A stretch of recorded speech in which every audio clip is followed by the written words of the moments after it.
Police in Atlanta are apologizing for a misunderstanding involving a rapper that was held at gunpoint after he withdrew $200,000 of his own money. So the rapper in question here, his name is Sam Benson, goes to the bank, withdraws money from his own bank account, and that somehow alarms people at the bank, and they call the authorities. Then the authorities proceed to put a gun to his head and treat him as if he's a criminal. Now, he took out the cash because he wanted to buy himself a Mercedes. Apparently, he's a successful rapper who's doing lucrative things with music. But let me give you more details. No, it's kind of amazing because I've never heard of him, but $200,000 is no joke. To take out, and he says, as you're going to see here, yeah, I'm a millionaire. Yeah. So it's not a big deal to me. So according to Sam Benson, who goes by the stage name Blac Youngsta, he had just exited a Wells Fargo branch in the upscale community of Buckhead after withdrawing $200,000 in order to buy a new car. Here's his account of what happened. He said, I come out the bank, I see the police, I'm walking to my car, I see one of them point to my bag like him. They come bum rushing me at the car, put me on the ground, putting guns to my head. Now, a spokesperson for the Atlanta Police Department explained that they were responding to a call at the request of the bank manager before finding that no crime had been committed. And again, he told the media, look, I don't believe in showing up to the car dealership with a check, all right? I show up with cash, and I drop the cash, and I buy my car. And apparently, a black person who has hundreds of thousands of dollars is very suspicious, and cops have to immediately put a gun to his head. Well, Anna, we finally found it. Millionaire that the establishment is against. Yeah, it's true.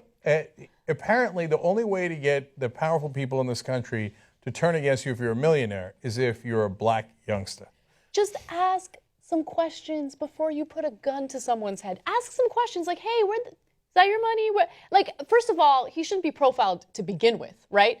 And the bank manager is a little questionable because... No, not a little questionable, massively questionable. Right? So let's break this down. First, the cops, I think, are actually the minor part of the story. What they did was wrong. I say minor even though they put a gun to the guy's head. Right. First of all, don't take the gun out in every case, right? So you got a guy with a bag. I got it.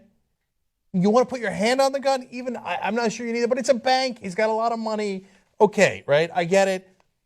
Hey, can you put that down? Can you turn around? Right? Like, can we, before you take the gun and put it to somebody's head, just calm down for a second because you keep shooting unarmed people. So can we bring it down? They seem calm after they got him handcuffed. They're smiling. You see it in the picture, How embarrassing is that, by the way, as someone who's innocent, who hasn't done anything wrong, and you're laying there on the ground with handcuffs on, and these cops are just hanging around laughing. Like, it's just so humiliating. Okay, now, let's get to the main culprit here, the bank manager.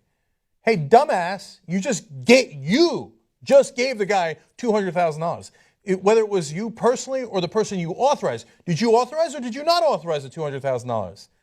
I mean, that doesn't make any sense. If you didn't authorize it, call the cops right away while he's in the thing. Why did you give him the $200,000? Right. How did you not know that he has an account at your bank that he just withdrew his money from? What kind of I'll try to keep the cursing to a minimum, but what kind of a person says, oh, there's my client who has millions of dollars in my bank, took out $200,000. But on the other hand, he's black. So I'll panic and call the cops on my own client. It's incredible. That's unbelievable. I mean, if a white guy in a suit comes in and asks for $200,000 and they check his account and they're like, oh, okay, well, Mr. Johnson, here you go. Are they going to call the cops on him? Why would they? Why would they? It would be inconceivable that they would do that. Okay, but this guy, he's a Blac Youngster. Can't have it, even though he just withdrew $200,000 in the formal way from a bank. He didn't ask he didn't give him a note. He didn't do anything. He said, here's my name. Here's my account. Can you give me my money? Call the cops on him. Now, you wonder why black people in this country get frustrated. Right. I mean, I don't blame them for being frustrated. Well, I mean, what were they told? They're told, that's okay, get rich. And if you get rich, then we're all equal. Right. Well, he's rich, and he ain't equal.